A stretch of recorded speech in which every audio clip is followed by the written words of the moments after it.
this time, the most important insect that attacks coffee is the coffee berry borer. The coffee berry borer is a plague not only in Colombia, but also around the world. And for the control of the insect, we're using a biocontrol agent that is called Bauviera Bassiana. So Bauviera is this fungus.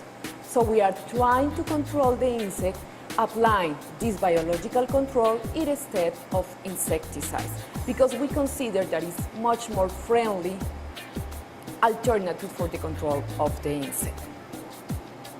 So the idea is to get a much better control of the insect, and for this we start a project that is called the study of the genomics of the coffee berry borer, and the fungus Bauviera Bassiana. It's important to say that when the insect arrived to Colombia in 1988, we start to collect different fungus, different strains of the fungus that were able to attack the insect. And right now, we have an insect collection of about 160 strains. So our first idea was to start to study those different strains in order to see how they can act against the insect and how they can kill the insect. So we start to study the DNA variability and try to relate that DNA variability, the genes that they express when they are attacking the insect, and the interaction of those genes with the insect. But the fungus only attacks the insect. It doesn't attack humans, it doesn't attack other kind of animals different to insects. And it's also very specific for this kind of Coleoptera. It doesn't perform very well when it's with other insects.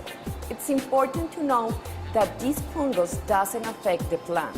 It only affects insects, so it's not going to go inside of the berry or produce any kind of toxins or things related to the seed. So it only can survive eating the insect, so it doesn't have any effect on the seeds. The spores of the fungus are going to attach to the insect and they start a process of growing. So when they start to grow, there is produced like a kind of hyphal, and that one, it's causing a mechanical pressure over the insect cuticle, and also they are producing some enzymes, some toxins that start to degrade the cuticle, and they penetrate the insect, go inside of the insect, they start to grow. So that growing of the fungus inside of the insect doesn't allow them to eat, to move, to perform very well. And at the same time, the insect is damaging the internal tissue of the insect, and finally, the fungus kills it.